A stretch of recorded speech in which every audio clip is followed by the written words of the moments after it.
Well, now we're going to hear from a few journalists on this moment and the need for news.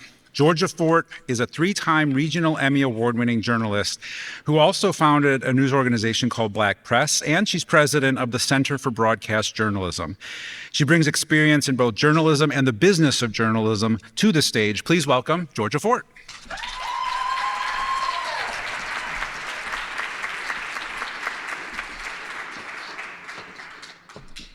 Good morning. Good morning. It is such an honor to be here with you all this morning and represent independent journalism. You know, I remember asking myself 5 years ago when I started my business, what's next in news? And at that time, 5 years ago, 2020, middle of a pandemic, right after the tragic murder of George Floyd, when I asked myself that question, there was a few things that I knew to be true. And that was the future of news was going to be online. I also believed it would be independent. And those things are still true to this day. And so 5 years ago, when I started my company and really started innovating and pioneering, what does the future of news look like? We were able to get access to the courtroom. I was one of 2 journalists in the courtroom during the sentencing of Derek Chauvin, which was really unheard of for an independent journalist to have that level of access. Our company licensed the stream for the trial, so we were able to broadcast that on our channels. We reached over 18 million people, and we were able to create a community within our audience and cultivate trust at a time when trust was eroding. And so it was really interesting 5 years ago to be at this paradox where people were saying news was on the decline, when people were saying news is not trusted, yet and still we were standing almost in defiance of all of these things.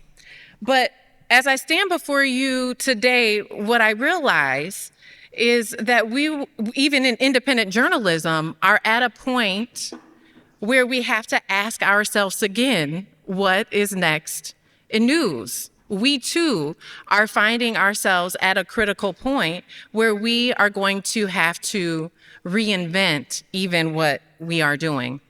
And so what I offer you today is news in 3D. Because I believe if we are going to solve the problem that we're all experiencing, we've heard about the experience that public media is having with defunding. We've heard about the impacts commercial media has had. But honestly, in these conversations, independent journalism and independent media is pretty underrepresented. And so what I think we're all experiencing is news in 3D on both the challenges and the opportunities. And so from a challenge standpoint, defunding, DEI being eliminated, and the digital surge. And so if we break that down a bit, when we think about the defunding, no one really knows what the long-term impacts are going to be on the defunding of public media or the attack on free press. And the conversation about the attack on free press is mainstream now, but it is not new. As an independent journalist who is here in the city of Minneapolis, 5 years ago, I, as a member of press, along with so many of my colleagues on both independent and mainstream side, were shot with rubber bullets. That was a violation of our First Amendment right. But there was a tolerance for that type of behavior. And now, in my opinion, it has become normalized. We still have not recalibrated from that, and I'm not sure that we will. I do hope that we will. I think that there are so many brilliant people in this room who are committed to finding solutions, in which I'll offer more. But to move on to DEI, the attacks on DEI, the elimination of DEI, I'm not sure that news organizations like ours that are committed to serving specific demographics, I am not sure that we will be able to survive in the long term in a post DEI society. We too have felt the impacts. We've lost more than half of our earned revenue, but we're still standing and we're still committed to serving our audience because we believe in the power of storytelling. And in terms of challenges, the last thing I'll point out is the digital surge. For independent journalists like myself and independent media organizations like the ones that I represent today, this poses a huge opportunity and it's given us a huge advantage. But the question does remain for legacy media. Will they be able to adapt? And so as you see, we are trying to solve a complex problem. And I believe that the solution is going to have to be robust. And so as a leader, I'm honored to say I'm a 2025 Bush Fellow this year. Thank you. I have developed robust solutions. And so on one side of my work, Black Press is a for-profit. On the other side, Center for Broadcast Journalism is a nonprofit, which recently acquired an FM signal that services the east side of St. Paul, Power 104.7. And so a bit about our work and our organizations at Black Press, it truly is all about the stories. Our mission at Black Press is to reconnect news to Black culture. And we believe that here in the state of Minnesota, our stories matter as well. And we started in about 2022, and I'm trying to get this clicker to go to the next slide. There we go. At Black Press, it's all about the stories. We launched a television show. And our television show not only created jobs for extremely talented creatives from all different walks of life, it created opportunities for Black and brown businesses to showcase their products and to advertise with us. But it brought our stories to television. And that show ran for 3 seasons on the CW. We were nominated for 12 regional Emmys, and we won 3. Thank you. And it is very sad to say that as a result of the attacks on DEI, one of our biggest funders rolled back their commitment to supporting Black-owned media. And so our biggest piece of funding, of revenue that supported that initiative is gone. And so our focus at Black Press remains on telling the stories. Unfortunately, we're not doing that on television at the moment. But what we are doing is continuing to tell the stories online with support from Press Forward. We've received both the national and the local Press Forward fund. And so that is fueling our digital newsroom to continue telling the stories in Minnesota that matter. The next piece of our ecosystem, the Center for Broadcast Journalism, our mission there is to mobilize the next generation to advance representation in media. It's all about the journalists. In the state of Minnesota, less than 3% of journalists are Black, according to Greater MSP. And so we believe a healthy media ecosystem means that our newsrooms, not just mine, but our statewide newsrooms and even across the region reflect the communities that they serve. And so I have had the opportunity to engage with so many incredible newsroom leaders in this market. And oftentimes what I hear from them is, well, we're just not getting enough diverse applicants. And so the Center for Broadcast Journalism was really created to change that dynamic. We are creating opportunities for young people to be able to access education, to learn journalism. We give away cameras, microphones, audio recorders. We teach them the basics of journalism, and then we try to pair them with internships or even jobs. And so an example of this, Aaliyah Demery, she went through our program a few years ago. She is now a TV reporter in Rochester, Minnesota. Sayla Jackaway, she went through our program last summer, and she's now on television in North Dakota. A young lady, Angeline, she went through our program. She just got a 4-year scholarship to study journalism at the University of St. Thomas. And I bring you exclusive news actually today. We are announcing our new VP, Harry Colbert, at the Center for Broadcast Journalism. As a part of my Bush Fellowship, I have to create a succession plan because I'm doing too many things. And so we are so excited to have his leadership and all of his experience in journalism and education with us at the Center for Broadcast Journalism. And the last facet of our work is the radio station, where it's all about community. And so we were able to acquire this FM signal to expand our footprint as a media organization. Yes, everything is on digital, but when we're training the next generation to advance representation in media, we have to get them access to even the traditional platforms so that they can learn the mediums of journalism that they're going in. And also, if you haven't noticed, everything these days is multimedia. And so the audio piece is podcasting. The audio piece is the voiceover that you hear in television. And then even our radio station's website gives them the opportunity to learn digital media.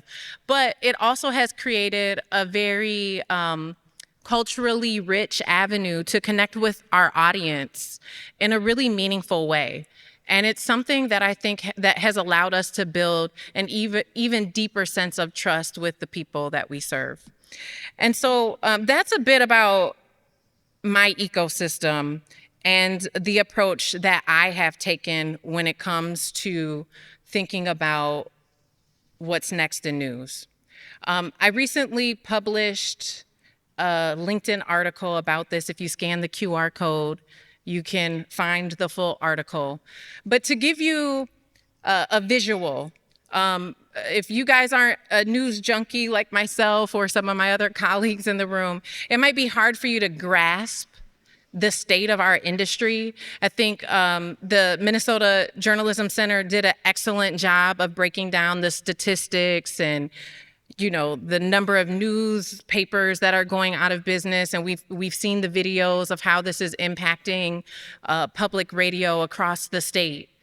But we are really at that blockbuster moment. And you guys remember what that was like.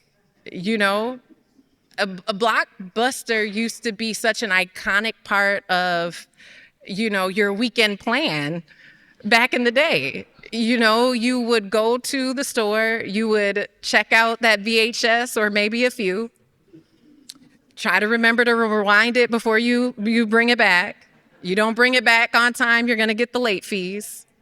And I don't think at that time, when we were doing that every single weekend or once a month or however often you did it, I don't think any of us imagined that one day it would no longer be a part of our cultural norm as a society. And when Netflix first emerged, it was kind of cute, right? They would mail you DVDs. I don't think any of us imagined what Netflix would become. And I don't offer this as a symbol of what our fate has to be in journalism and in news. I don't offer this as a means to be divisive and say it has to be legacy media versus independent media. I truly believe that our story can have a different ending. I really believe in the power of storytelling and how it fuels democracy. And I am very hopeful when I come to convenings like this, because I think that we can all be a part of the solution. And so if we're going to really find these solutions, I'm going to go back to the 3D concept. I think that we are going to have to see things in 3D. News in 3D will be diverse. It will be decentralized. And I believe if we do it right, it will be durable. And if I can quickly expound on those three things, when I talk about media and news being diverse, I don't just mean in who is telling the stories. I also mean in how they're told. The future of news is multimedia, and it is online. News will be decentralized. Journalism is a public service, not a business. I think they're trying to figure out their business model. They're trying to figure out how to scale. They're trying to figure out how to grow. And yes, you have to figure out a revenue model, but at the core of it, journalism is a public service. And I heard Mukhtar allude to this when he was talking on the panel, that it has to be independent. That is the heart and the soul of journalism. But when you think about public services and how public services are funded, traditionally they are funded by the government. I will say thank God that journalism is not funded by the government today, but we have to figure out how this public service will be funded, because if we only think about creating business models around journalism, my biggest concern is we'll lose the essence of it being a purely public service. When we come up with these solutions, we have to think about durability and how these different models are going to sustain in the future. But when I ask myself today about what's next in news, what I do realize is that next is right now. It's right now. We are in the moment that will define the future of this industry for the next, in my opinion, 25 years. And I imagine, going back to the 3D concept, what filmmakers were told when they started telling investors and producers and anybody who funds films. What were filmmakers told when they said, hey, I want to do a movie in 3D? People probably thought that they were crazy. But has anybody here been to a 3D film? Show of hands. Pretty cool experience, right? The only reason why you were able to have that experience is because someone made a bold investment in 3D cameras, in 3D screens, and those crazy 3D glasses, right? And so what I share with you today is that the only way we're gonna get to the other side and really truly experience news in 3D is if we come together and make a crazy bold investment in digital media, in independent media, and in the leaders who are here today, who are serving the communities that we all care about. Thank you. Great. Thank you so much, Georgia. Up next, we have Alex Kormann, who is a staff photographer for the Minnesota Star Tribune. Alex. Thanks, Tom. Yeah, the Minnesota Star Tribune. Hey, everyone. I'm Alex. Thanks for having me today. When Tom asked me to speak, we try to figure out the best way to kind of talk about the kind of work that I do and that we do on a typical day or week. And so we decided to pick a week. And so I'm going to talk to you all a little bit about the last week of August. And so gonna work. Beautiful. So I started my last week of August with everyone's favorite communion of souls in the state, the Minnesota State Fair.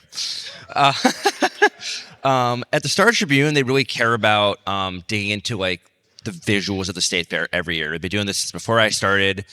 We have this special sections called Scenes at the Fair, where photojournalists get to dig into one story for about a few days. And so this year, I got to follow around 4 4-H teenagers from around the state and show what it really takes to, put on the 4-H show. I think that a lot of folks go to the state fair, they get their food, they look at the animals, they have a great time. But for these kids, the state fair starts, in September of the previous year. They spend a year raising these animals and preparing to show up and then educate us and show these animals against their peers. And so I really wanted to show, is this clicker? There we go. I don't want to show just like the level of effort that goes into, putting these shows on. And so I was there Wednesday through Saturday for about 12 to 14 hours each day, just with them from like 5:30 in the morning some days until like 11:30 p.m. some nights. And I got to see everything from, building their own pens, kids falling asleep with their animals and everything in between. And it was really special to get to bring, this in-depth story of just, these kids who, a lot of them live in all different parts of the state. And this might be the only time they're ever in, a major newspaper. I get to show off their hard work to a larger audience. And, this is probably my favorite part of being a photojournalist, is getting to work with, whether it's, kids or any community member really, and showcase what they're doing. Because at the heart of local news, we're here, like Georgia said, to serve and to show off the beautiful parts of our communities. And these kids, clearly care deeply about their animals and care deeply about the state fair, and very quintessential Minnesota. And it was, I had loads of fun working on this. I was exhausted working on this. Go back one. Well, yeah. And so, I spent, as I said, all these days working on this. And then my typical weekend is Sunday, Monday. So take off for the weekend. Tuesday rolls around and it's time to put together the edit for the newspaper. So work with my editors. We're trying to figure out, okay, like what footage are going to go in, what footage are not going to go in, for it to run on Thursday. And I'm like, great, this is put to bed. Hopefully now have a little bit of an easier week. Go to bed Tuesday night thinking that my, state fair thing is going to be the biggest thing in the paper this week. Then I got a call Wednesday morning, still in bed, and my editor tells me that there's been a shooting at the Annunciation School. And so I am sent right away, first thing in the morning, to respond to this. I basically just hop out of bed, quickly throw my bag together, and grab my company supplied bulletproof vest for the second time this summer, and run out to the school. I was the second photojournalist there behind my colleague Rich Song, who made some incredible images that day. But I parked my car, outside of the police barricade, and I'm running in with my cameras, and surrounding me are parents. You can hear them screaming, and my kids are in there, they're holding each other, and the sheer just panic and I'm as you know, journalists aren't robots. I'm feeling all of this, I'm sensing this, I'm experiencing this with them, and I show up there with my camera, and I'm immediately met with some parents who are thankful that I'm there, and some parents who are screaming at me to get lost and that I'm a vulture and that the cops are pushing us back, and all the fun things that happen when you're at really tense news events. And I basically spent the entire day there photographing the pain that this community was feeling and our community was feeling in real time. And I went from being with kids who were with their animals and having, some of the best time of their entire year, to having to, kneel down to some kids and, relay how strong they were and how at 7 years old you were so brave for surviving a shooting, because that's the state where our country is in right now. And, it just really, to me, speaks to the dichotomy of work and how important local journalism is, because, just while everyone loves the state fair and everyone loves the fun, stories, and that's really important, we also put ourselves in situations like this to bring this news not just to Minnesotans, but to the country. I mean, these photos we're seeing around the country and, sparked conversation. Hopefully sparks more than that in the future. But, I think that at the end of the day, when you think about journalism, you can't think about one side without the other. it's a duty, it's a service just like this, where journalists are putting on bulletproof vests, we're putting on gas masks and protests. Like Georgia said, we're being shot with rubber bullets, we're being pushed back by police. And we're telling really impossible stories in really impossible situations. And that can happen in the same week as State Fair or, going to photograph a beautiful parade or a festival. The summers are supposed to be fun. And unfortunately, the summer was filled with a lot more violence than any of us would have loved or liked. But it's stories like this that I also think really underscore like the need to value journalism, and in a place where the free press is under attack, in a place where we're at the Star Tribune, we've rebranded, we are unfortunately, just like every other news organization, making changes and cuts. We have now moved our printing operations to Iowa, and we have had to reduce staffing, and we're still being put in these situations though, and we still need support from the community, both financially but also just emotionally. And I received a lot of emails after this day, and it was a varying of messages from thank you for being out there on this really hard day, to some people responding to the pretty animal photos and being like, with all the horrible news that's going on, I really love seeing your pictures of these kids. And just to kind of underscore what that looked like, that was the paper that day. So like you had photos of the shooting, scattered throughout. I just picked away one page of it. And in this very same paper later was, a girl looking at her pig. And that's just one day. That's 1 week in journalism. And so I think that,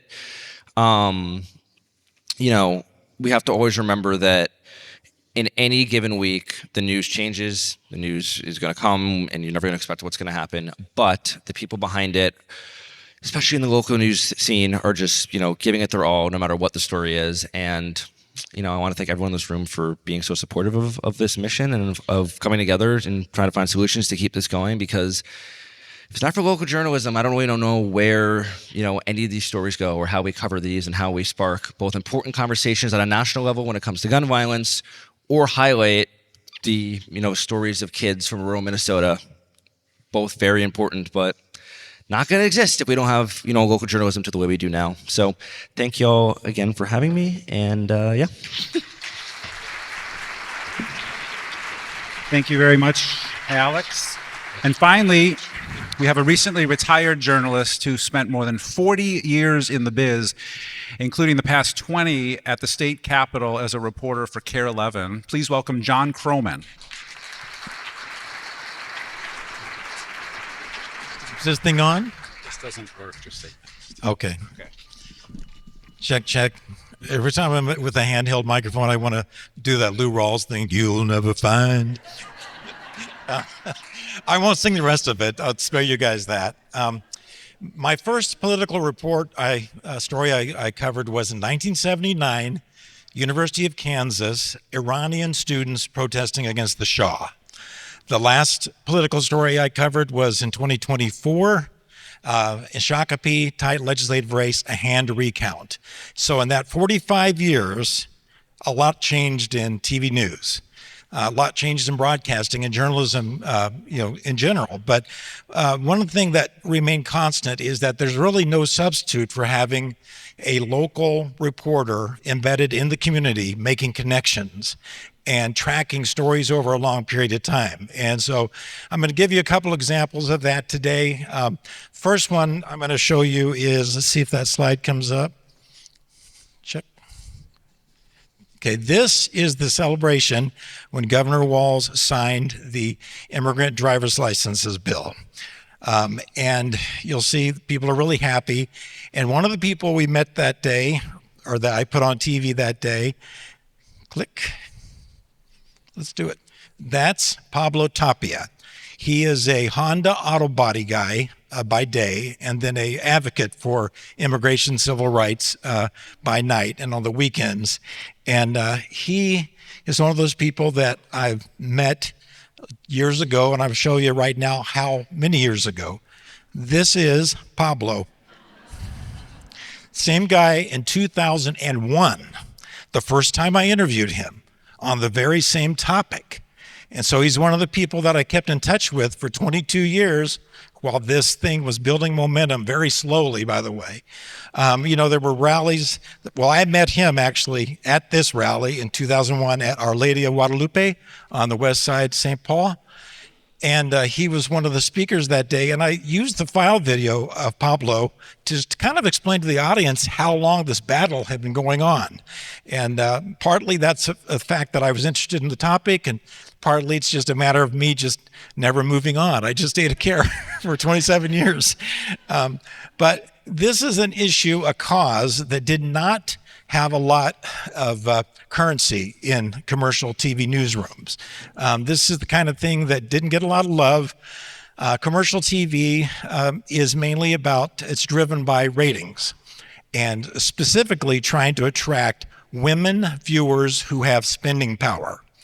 And a lot of times a story like this just doesn't fit into that formula. It's one of those stories where, well, we already have somebody else covering the big story of the day, so we'll let you go cover your little rally about this thing because it's just kind of added, color or texture to the news. But there were rallies, things over the years, and just the humanitarian aspect of people being able to drive their kids to school without fear of being deported. That often wasn't enough. And that's why we get to the next slide.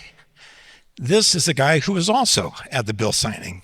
He is a dairy farmer named Mark Check from Foley, Minnesota. And Mark is somebody I met years earlier when he gave Governor Walz a tour of his dairy farm. And the reason he matters, the reason I'm bringing him up, is because dairy farmers, they were the first statewide business group that supported immigrant driver's licenses. And that's mainly because they didn't want their workers fearing getting pulled over and deported, just getting back and forth to work. Now, Mark didn't know if these guys' papers were right. He assumed their papers were in order, that they weren't, counterfeit, but he said he had no way of knowing that. So he didn't want them to be put in jeopardy. So that's why he was one of the dairy farmers who supported this. Next, we go to this. This is the celebration when the bill passed. And that night, I asked if we could send a photog over to cover the vote on the immigrant driver's licenses.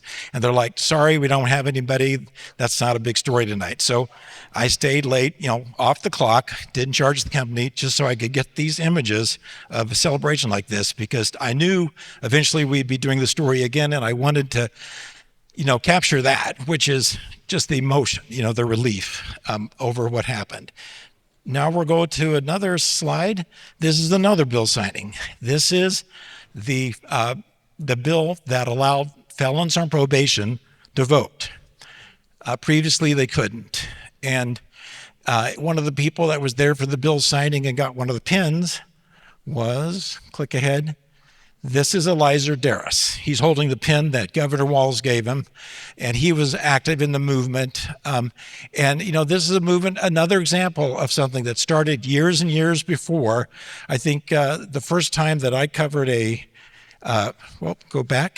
First time I covered a Second Chances rally at the Capitol was in 2012. And again, this is one of those issues where Republicans would speak at these rallies in support of felons on probation, but then the votes were never there to pass the bill.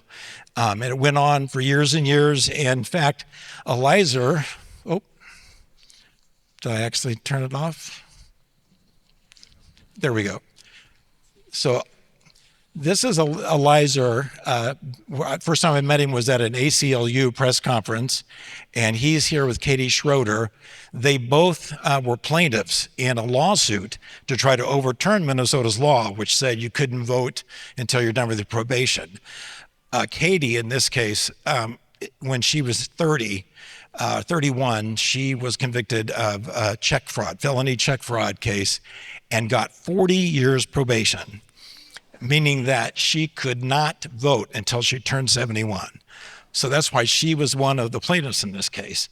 And anyhow, this is the day, another one of those cases where I asked for a photog, and they're like, sorry, we don't have anybody. You know, the newsrooms are flattening, you know, if the whole industry's flattening, we don't have anybody. So I like stayed on my own time after, because I knew they'd be voting on this. So I was there for the celebration of when the Senate passed the Restore the Vote bill. And of course, Eliza is right here in the mix of the big hug fest. These are all screen grabs from video. I figured I didn't want to like try to time the video because this is live and you never know what's going to happen. So I did screen grabs, but and this was election day. 2024, I asked permission, or asked, can you send a photog to catch Eliza voting? And they're like, sorry, we don't have anybody. So I came in 2 hours early on my own time because I wanted to document this. This is Eliza Darris at age 40, voting for the first time in a presidential election. And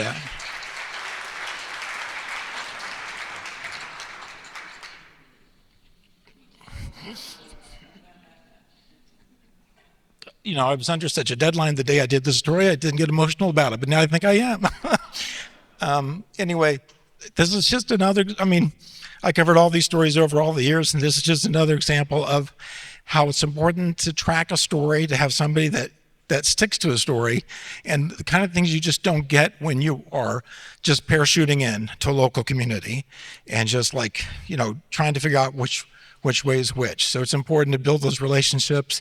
And it's also about accountability. I was telling Tom that my first jobs were in small town, small market radio.